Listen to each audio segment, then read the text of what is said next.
Call the meeting to order and welcome you here to our July meeting. First of all, of course, any apologies. Yeah, Alan Dixon. Yep. And Max Eastcott. And Linda. Yeah, Councillor. No. Any other apologies? Only like to move that we accept those apologies. Councillor Galvin and Councillor Smith doesn't say aye. Aye. So carried. Now I would ask that somebody might like to move the adoption of the minutes of the previous meeting. Councillor Carlton seconded. Councillor Smith, put that motion. Those in favour say aye. And now we go to a presentation. I don't know, I hope they're there. From Richard McLean from Cooper. And are you there, Richard? There he is. There he is. Welcome to our meeting, Richard. Thank you very much. Thank you. I'm going to hand over to you to get straight in. Thank you very much. I will bring up a presentation. We just wanted to do a quick update on the sale of land and recommend to Council that we consider a couple of extra properties. So I'll share my screen now and bring up the presentation. Okay. So Richard, this is in our ordinary council meeting and it is being recorded for the public. Wonderful. Thank you very much, Helen. And they have both those handouts you sent me. All councillors have copies of those. Wow, you're very quick and efficient. And young. We should stop. The compliments will take the whole meeting if we keep on going.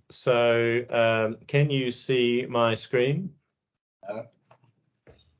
Yes, we can. Yes.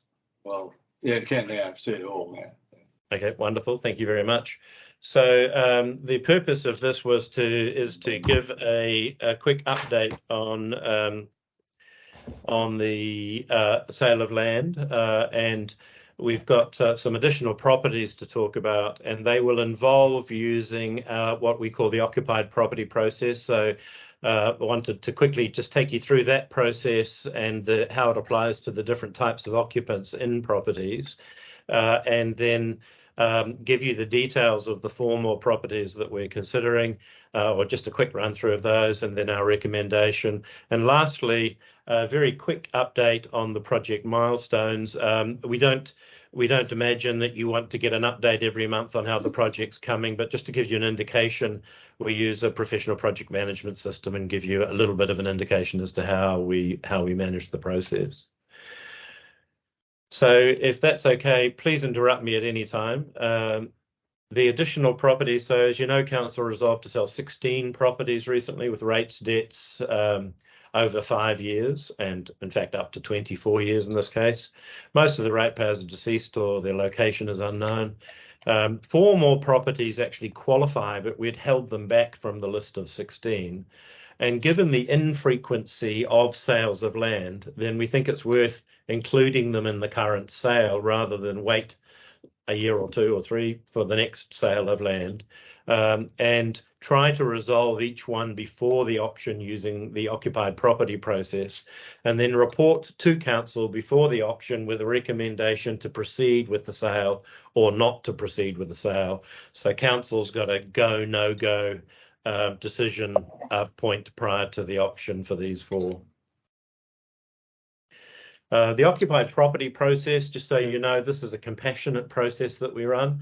We locate and visit ratepayers, build understanding and trust, assess the situation, explore options in their environment and their situation, and negotiate a plan with them that might work, or negotiate's a bit of a formal word. It's mostly sort of brainstorm together to work out how we can get them out of the situation, and then get their consent for us to help them with that plan. And then we write a report to Council saying this is what we've discovered, this is the plan that the ratepayer would like our help to work through, and we request Council's consent to proceed.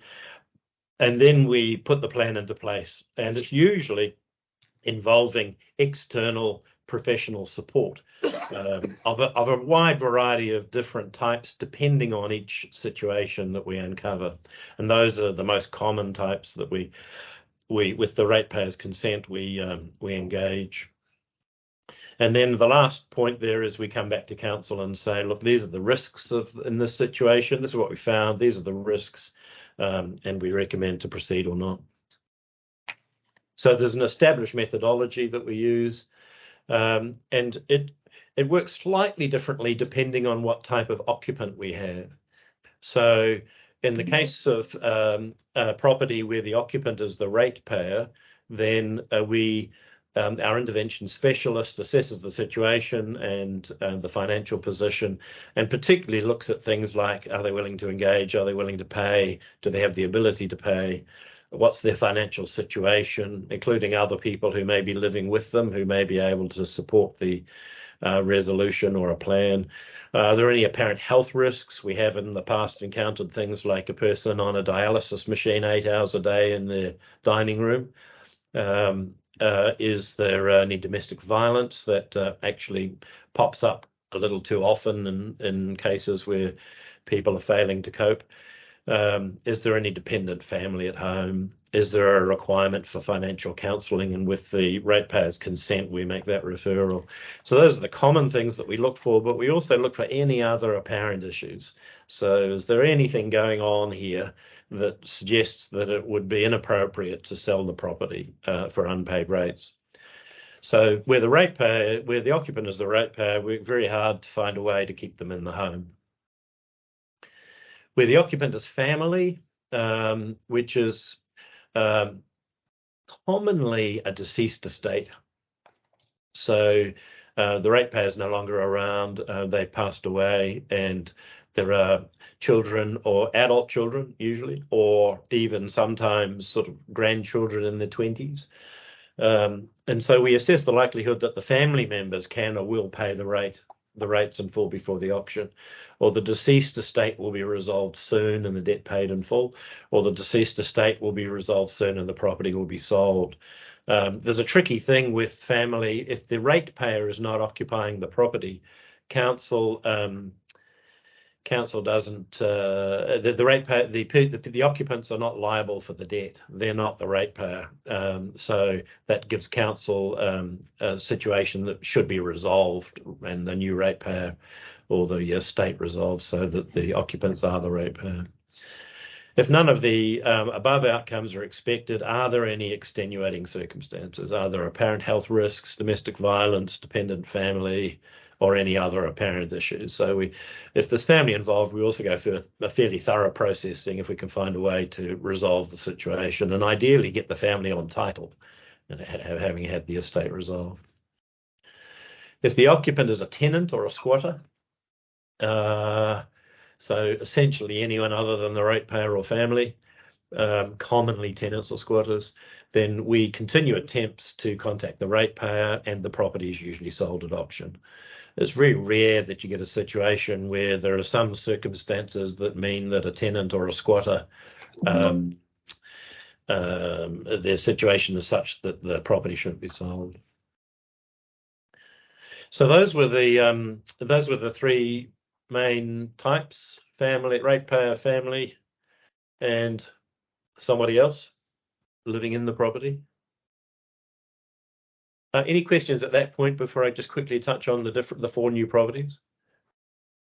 Not from me, Richard. I think what you've said so far sounds very fair to me. Very good process. Thank you. Helen, is this level of detail okay for public consumption? We've kept anything to do with identity, address or name out of the. Should be right. That might be fine. So this particular one is a property in Warialda. It's a Crown lease, and under Section 724 of the Local Government Act, the lease, but not the land, can be sold for unpaid rates. The ratepayer has not actively used this land for some years, but has indicated to us that they've got some goods stored in a shed there that they would like to remove before they give up the property. And so The amount of debt you see is quite significant. Unfortunately, council will have a fair write-off, a fairly large write-off of this because Crown leases tend not to sell for a huge amount. And what we propose to do is, if council resolves to sell the lease, then during the 3 months before the auction, we'll compassionately engage the ratepayer to help him remove any belongings from the property before the auction. He has indicated to us that he's got friends who will help him as well, so we should be able to get that done. And then we will report back on that one to council before the auction. Any questions about that, or shall I jump on? No, straightforward. This one is, sorry, it doesn't have the location in there. I apologise. The location's Warialda. It's a residential property occupied by the ratepayer who has discussed selling the property with us and relocating further east towards the coast.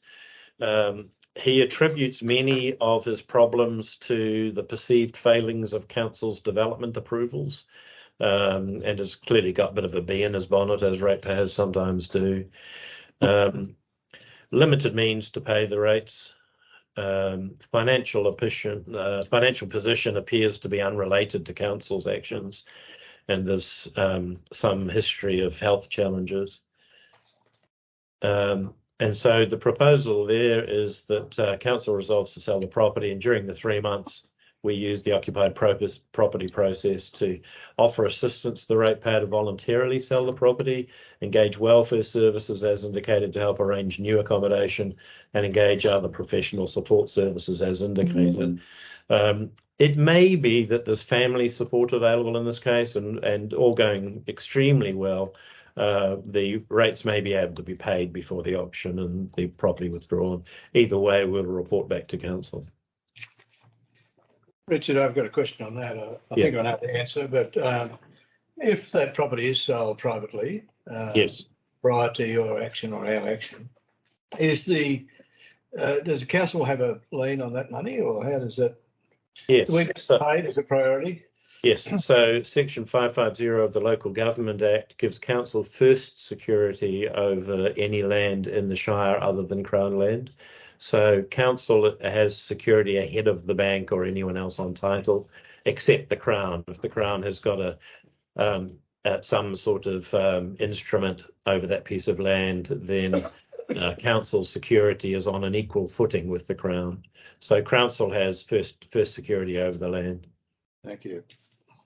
And for that reason, just as a matter of interest, banks, if council is going to sell land, banks will sometimes pay. If there's a mortgage, they'll sometimes pay the rates, and then maybe undertake a mortgagee or a sale or negotiate with their client to get paid back in some manner or form, because the banks are sensitive to the fact that council's got security ahead of them. Yeah. The next property, the third property, is a deceased estate in Palau. Forgive me if my pronunciation is poor. Yeah. Thank you. The trustee and guardian advise it's no longer managing the estate. It's fairly low annual rates on that property.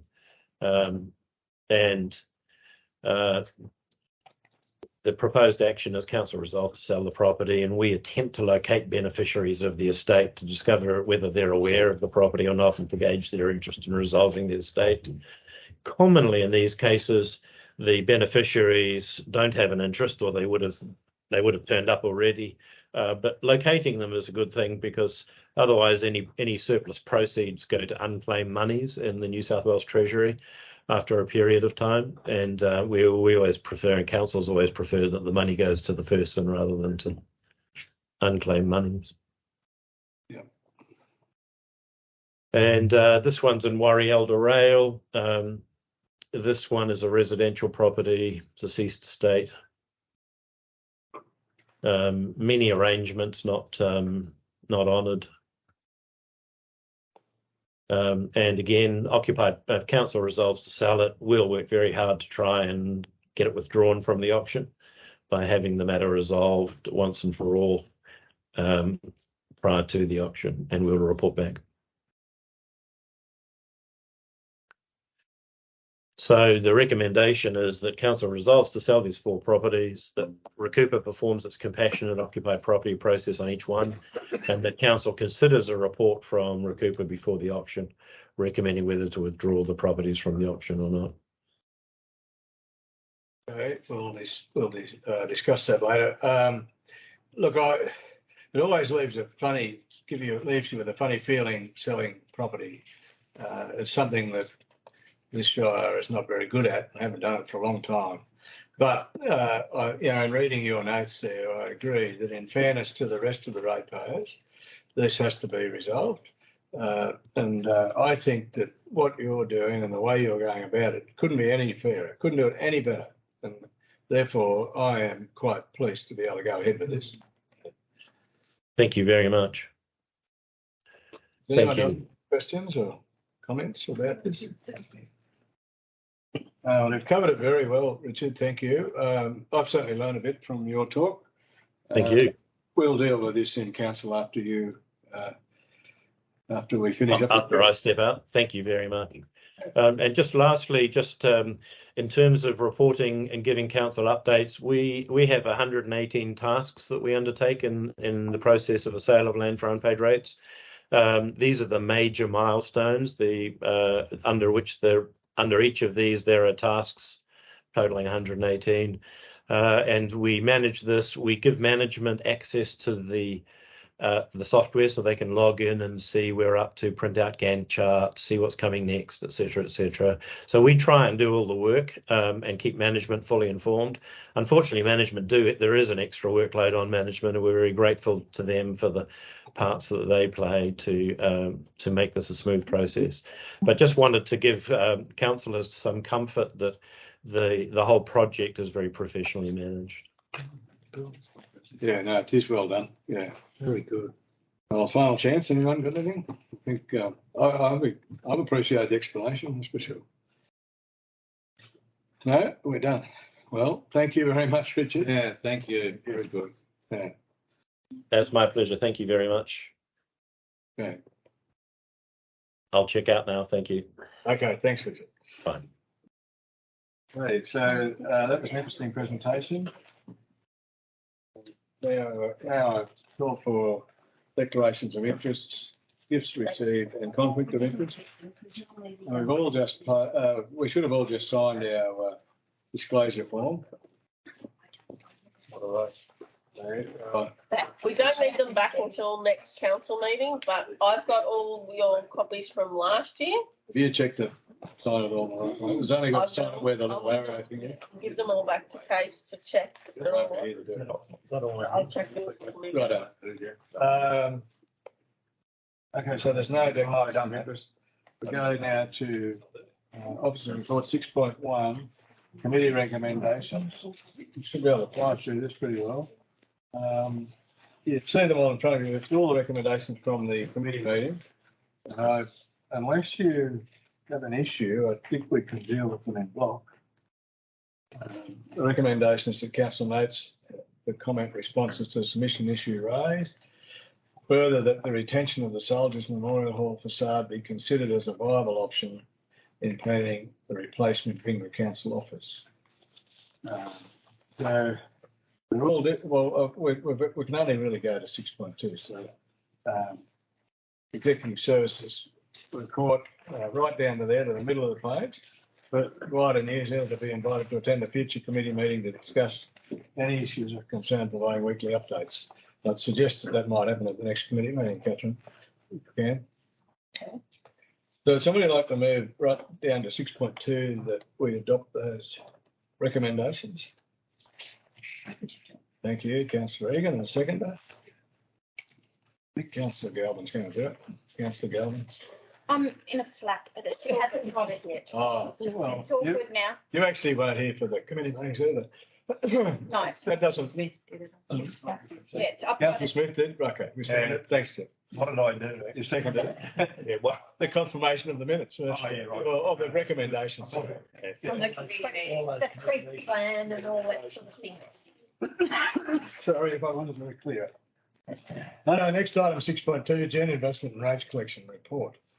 Hand over to our young F. So it's just our standard monthly report. The discretionary cash does look really good. Bear in mind, we've got all our end of year processes to do to transfer to contracted liabilities. Some of them are in there, but that includes the $7 million worth of loan funding we had come in at the very end of June. We also had $4 million from Transport New South Wales come in on the 29th of June also. So. Is that all in there? No, there's one payment that's been approved for $1.7 million that we're expecting the next cycle. Should go back to square. Right. I heard you speaking this, I overheard you speaking, but how does that affect our $4 million loan? We still need that? We will. Okay. We've got it now, so it's over Oh, you've got 20 it. Right. years. Yeah. It was a catch-22. Had we not borrowed the money and the $4 million didn't come in from Transport New South Wales, we would have been in a proper pickle. Yeah. They both came in, so it does look good. But bear in mind, most of it is it's for roads in the future. Yes. Oh, and also an office building. Yes. There's on some of our larger projects, like the County Boundary Road, for example, some of the milestones are $1.5 million apart or $2 million apart. Yeah. So we'll have to expend that $2 million. And if you take that across the County Boundary Road, the IB Ball Road, Getty Road, Wones Road, Cropper Creek Road, we think at any one time we could be owed $4 million. Yeah, it's not a good system, but I guess what's the logic behind it? Make you perform, you try and get it done. It's funny because anything administered by Restart New South Wales, we can invoice monthly and are paid monthly. Yeah. But other programs, I guess with different bureaucrats making the rules, they'll decide, well, we'll give you a milestone for start of construction and we'll give you one for finishing construction. Yeah. No, it's pretty tough, isn't it? Especially on those bigger projects. Yes. And that money also includes the $2 million of the sewer loan that we've got to do, and they're cracking along, so that will be used up pretty quickly to pay the contractors. I think there's $600,000 come out this week for that work. So I think it's wonderful to think that'll be completed during Marilyn Councillor Dixon's term. Because she was the one she was the one that pushed it. I'm pleased for it. Anything else, Helen? no, just the rates collection for the end of year was where it always sits. It's the most stagnant. A little bit behind there, isn't it? Slightly 1% down. You have to be very proud of your ratepayers, I think, to be able to do that. It's very easy to guesstimate where the line will curve every month, but how consistent our rates collection actually is. Yeah, good. It's interesting to know how that lines up against other councils. Yeah. It's always been very good. I'd like to know that too. Yeah.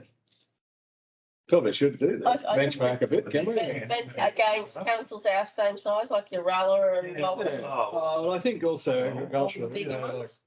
Even the bigger ones, I mean, if they haven't. like compared to Moree, for instance, similar land use, isn't it? Yeah. I can get you that information. Yeah. Do you want that as an official report or just as an information thing? Information thing, yeah, nothing. Any other questions of Helen? You can't hang on to that money. I'm going to hold on to it as much as I possibly can, Catherine. Yeah, it's in a nature. Yes, With your old help. so I'd like to move the. Nope. Could I have someone move the recommendation? Thank you, Councillor Galvin. You came good at the end. Second, Councillor Egan. Oh no, I'll go to Councillor Matthews. Put the motion, those in favour say aye. Aye. No, okay, thanks. Next thing is the councillor activity statement there. You can see, well, it's a good thing for the public to see what councillors have to do or what they like to do. Somebody move that report be received, please. Councillor Galvin, seconded. Councillor Moore. Put the motion, those in favour say aye. Aye. The next item is item 6.4, the Soldiers Memorial Hall of Ingra. You would have seen the letter from the president of the RSL.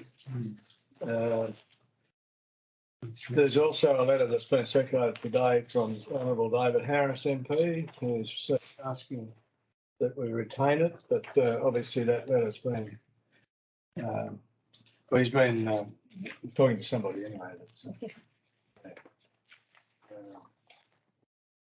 So,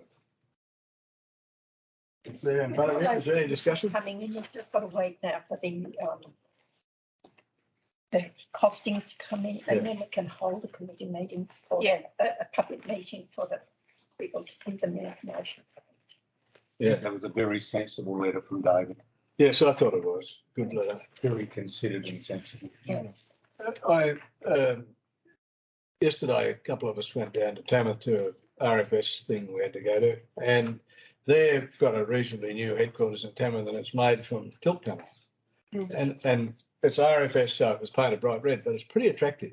I think it would be a good, and as Alex pointed out to me, that you don't have to do, the brick veneer home, you have brick and then you have the timber frame and everything inside. With this, you don't. You've got an inside wall and an outside wall in one go. I think it's got potential. But it was very cold, wasn't it? Have we given any sort of direction to the quantity surveyors to go in that direction, looking at that type of building? I don't believe we have. No, so the quantity surveyor at the moment is only looking at the initial concept constructs he's done. We can't really get a robust quantity surveyor's report without a design or at least a concept design. No, we've got a meeting with Struxy tomorrow in Toowoomba. You're going to that, Yeah. oh, good. Yeah, and Helen and Colin. Good. We'll talk about options then. Yeah. Well, we'll do it in confidential, but I'll ask you to reveal what you've discovered. Yeah. So, yeah, the recommendation, please. Would somebody like to have a recommendation? And it is that council notes the comment responses to submission issues further that the retention of the Sultan Memorial Hall facade be considered as a viable option in planning the replacement into the council office. And you've seen David Jones' report. That's quite possible. Probably a damn good way to handle it, I think. Councillor Regan moved it. You move it, did you, Councillor Regan? Thank you. Second, please, Councillor Galvin. Any discussion, questions? If not, put the motion. Those in favour say aye. Aye. Against, no carried. Item 6.5 is the renaming of the Warrior Rec Ground. I think that unfortunately we've lost the initial letter of request on that, but well, I probably have. But I think you understand what it is. There's a group of ex-footballers in town that are holding a reunion on the long weekend in October, and they requested that we could name it'll be the Warrior Oval. It'll just be called the Jim Payne Oval if you agree to accept that. And they'd like to be able to unveil that at their reunion. I think it's, my opinion is it's quite all right. I think that Jim Payne was a legend here as a coach and a footballer himself. And unfortunately, Jim's didn't have the mental capacity at the moment to even know what's going on. But I don't believe there's been any objection to it. It's been advertised. Happy to move it, but I'd rather the Warrior. Yeah, Well, I'll move it. yeah, thank you. Just one thing, John. I remember a few years ago they were saying that something had come up about naming something. They were a bit reluctant to name things after people that were still alive. Yeah, that's correct. I don't actually have that as policy, Councillor Smith, but that was actually my words. Because we were having requests to name bridges and things, and I do think that. I remember that. Yeah, I do think this is slightly different in that poor fella's not going to be with us longer. And I think it'd be a great honour. He won't even be aware that it's happened, but his wife will. And his family. And I think the community itself will be happy. Yeah, I do. I can't see. I talked to you the other night about it. I can't see anyone really that would be object. But I know before there was. But there's been no objections, and that might mean they haven't actually seen it because it's been on social media and websites, the only place we can do it. But I think it's been spoken about in the community, and particularly at the Seat of Knowledge over here. Is it? Well, fellas that spoke to me in the original concept came up. Yeah. You know, they spend a bit of time over there. Yeah, okay. I dare say that Yeah. the community as a whole would be fully aware of what's going on. Yeah, I think we've met our we've done the correct procedure. It's all been happened. We haven't had any objectors. So I can't see any problem now of actually accepting this. It's been moved by Councillor Smith, and can you put on it that it be called Jim or just Jim Payne Oval? I need a seconder. Thank you, Councillor Moore. And it'll be a request to you, Alex, to do the sign for them. I said that you'd be willing to do that, and I think Brian Basham will ring you, Okay. contact you. Just as what his name is actually Graham. Well, it'll still be called Jim Payne Oval. That's what they've asked for. I didn't I didn't know that either, but they've asked to be called Jim Payne Oval. When we do the signage, have you got a silhouette of him as a player or a coach like? We haven't got anything like that. I think that. Well, we recognise Dr. Hollingshead down in our park and Mr. Bullock. There is a silhouette of him. We did 80 years of rugby league. We did some long banners, and they were at IGA. Haven't been there for a number of months, but they were hanging up, and there is a silhouette of him.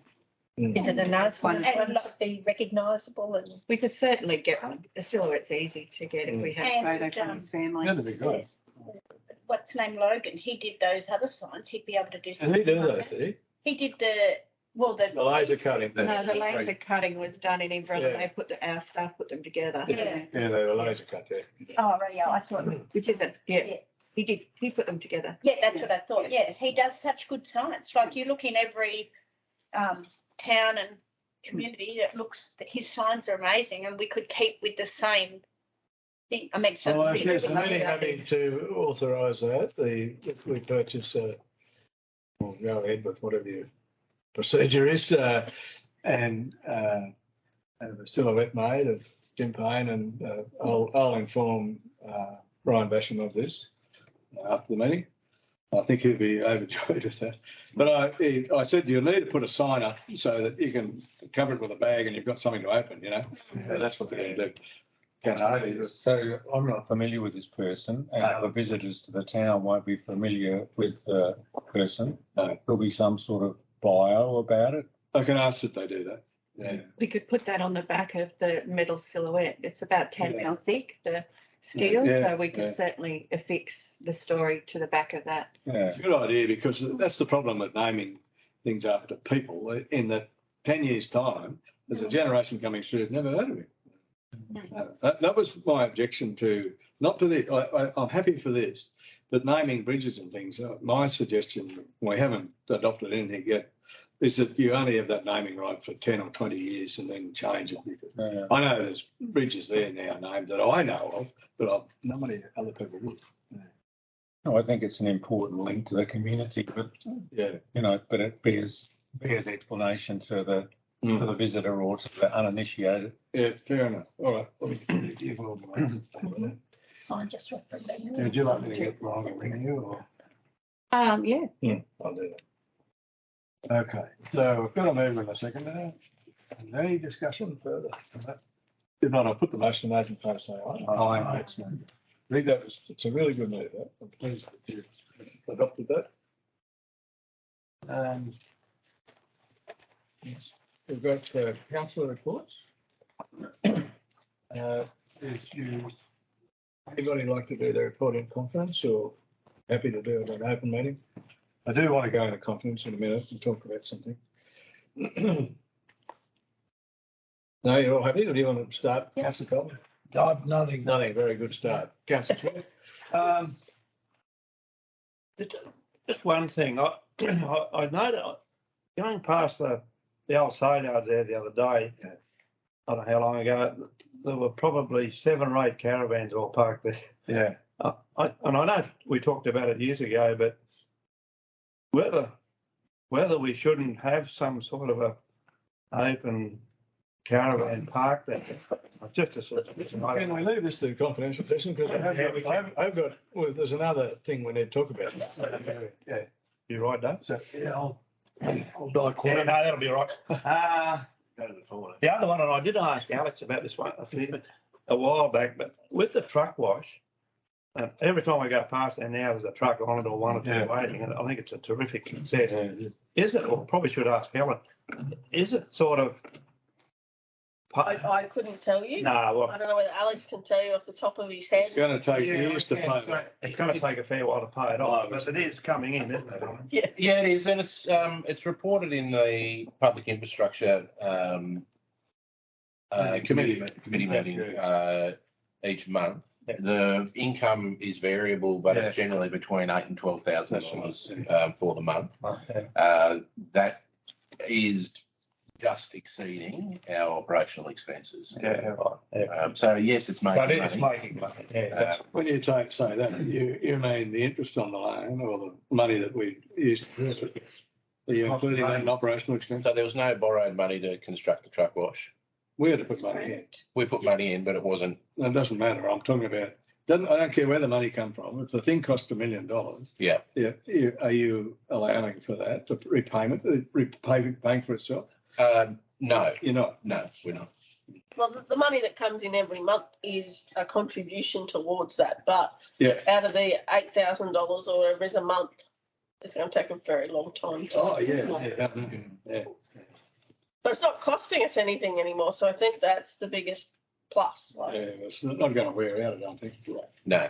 it seems to be increasing, but I don't know how it'll go in a dry year or, when there isn't quite as much. It's interesting. I saw grain trucks over the other day. Yeah, oh, yeah, plenty of That's quite a few grain trucks there. Yeah. Is there a blight, or if you're carting fertiliser and then you've got to put wheat in, they don't. Got to clean it out. We could put together a comprehensive report I on don't expenditure if I the wouldn't get too much, No. just a query, but yeah. No. Yep, No, I think it's a great success. And I've seen trucks there just emptying where they do that for nothing. Yeah, you just get a bit of, if you get an odd person, what's the, Yeah. querying it, but if it's not losing money, we're going ahead, and I think Bennett's roots is set right. The other thing I've heard, the trucking industry really appreciate the facilities there, the showers and the toilets. They really do. You don't get that everywhere. Yeah. And if you're driving a truck all day, it'd be lovely to have a shower. Yep. Yeah. That's you, Jeff? Yep. Thank you. Councillor Moore? No, nothing. Nothing? Okay, Councillor. No, nothing. Nothing. I can't see. Councillor Galvin, you've given your report, I think. No, just a couple of things. Somebody saw me the other day, it was actually Lindsay, and said from the Horton, said, is it possible that we can do a big media release of that's open to get it out there? And Adam Marshall will almost certainly demand that. So. yeah, and maybe, he wasn't informed about the other day, and he said maybe when there's a big media release out there, can they all go back to the club? And There were say members something? of the community that were invited, and I thought Lindsay was on that list, and there wasn't a member of the community that turned up. He said he actually didn't know about it, so Right, he okay. said he hasn't been to the club, so he could have missed it. But he just said because he'd like to just get it right out there, so people start to use it, and the other things they've spoken about, the coffee shop and all that, will then Yeah, sure. used and everything like that. So if there can be a big a media release and then a article or something after the media release. Yep. Okay. Councillor Galvin, the function that we did have to celebrate the completion of that project was a great success. Oh yeah, no. Yeah. And I think that. And I was an apology for that. I know what you Yeah. do. But I think it's a wonderful thing to be able to do, and it's always difficult for someone to accept a compliment. And Yeah. those boys were certainly complimented the other day. And they did an amazing job, They and did. Yeah. and they're all happy out there. So, They are. yeah. Two other things. It's probably I'm just bringing it up. Pulse Festival wants to happen again, but they're only going to do a one-day thing similar to what we did with grazing on the riverbank on the 2nd of September. They just wondered whether they can do it under special events insurance down there. So it's probably a Leah question today. And if we can, if they can use the stage and we can provide bins, and they'll do the rest. We can only cover their insurance if they're part of the special events committee. So they would have to join that and be part of. Become a the 355. No, just join the special events committee and they could be a subcommittee of that. So get those people to come along. Yep, okay, yep, so, but with that, we can sort of. Yeah. Yeah, okay, and we. Who's the main person there? Who are you talking to? John, well, actually, it was Rick that rang because he was giving them a hand, but, yeah, John and Megs and have taken it over now, but yeah. And If you can let them know that they have to complete an event management plan that looks at safety and. yeah, they're doing that, but they need to do that under our Yes, special events. So they're in the middle of doing that. I think they're doing that today. awesome. Yeah. It needs to be lodged with the insurance company quite a few weeks out of. Yeah. Prior to the event. So I'll get them to make sure that's all finished today. Only got about- John's on our committee anyway, John Oh, Ashton, so perfect. Well, Carmen's the person to talk to. John could liaise with her about that. Yep. Or oh good, yep. someone from her area. Yep, and while we're on that, the Bingo Christmas Carnival was scheduled for the second Friday, the 2nd, I think it was, of December. Yeah. But John Bishton's worked tirelessly to get lots of sponsorship for a band. So now he's wanting to know whether we can have that. Warrior Elders is on the Friday night and wondering whether it would be a problem to change ours to the Saturday night. So they're both in the same I weekend. don't think that affect each other at all. Very good. So Then crash shop. Boom. Boom. Ooh. That'd be great. Yeah, that would be good, yeah. So what is the date of that? Fingers will be Fingers the the 9th. Yeah. And Warrior Elders is the 8th. Yeah, and John's got lots of, like, all the business houses and some farmers are putting in funding to go with the other funding for that too. Very good. That's all. Thank you. Councillor Egan. Well, I did have on my list to Yeah. recognise the Horton people, Oh. the workers there, Yeah. and say just what a fantastic job they did and how proud they should be of themselves coming in under budget. Yeah. Yeah, And- that impresses us. I did write Nick Kelly there. For Nick to ask to speak there was a huge thing. He's Yeah. such a shy man and he was very happy to represent his community. Well, I think that what he said spoke And did millions. It was represent really. his community. The other one I've got on my list is if we could thank Nick for the skate park. Tobin. Yeah. Yeah. Because that's underway now. Yeah. I don't think any of us knew Adam was coming to, No. so it's happened, but perhaps we do need to thank Nick for securing the funding for that. Next Monday, Nick commences 4 weeks of acting general manager at Moree again. As the newly appointed general manager on leave. Yeah. And I have got one thing just that I want to tell you about in confidential. Okay, Thank you. so that's it, I think. When we can go, would you like to stop for one tea and then we'll go back in the confidential session? The session won't be that long, so we might do that, eh? Cup of tea? Call meeting back to order. Everybody right to go again? We've had a discussion with the It's more fun wrestling with the top. acting GM and we've decided that we're just going to close the meeting and finish with it, and we might just have a bit of a yarn afterwards, just a discussion. Okay. So, if there's no other items, I'll declare the meeting closed.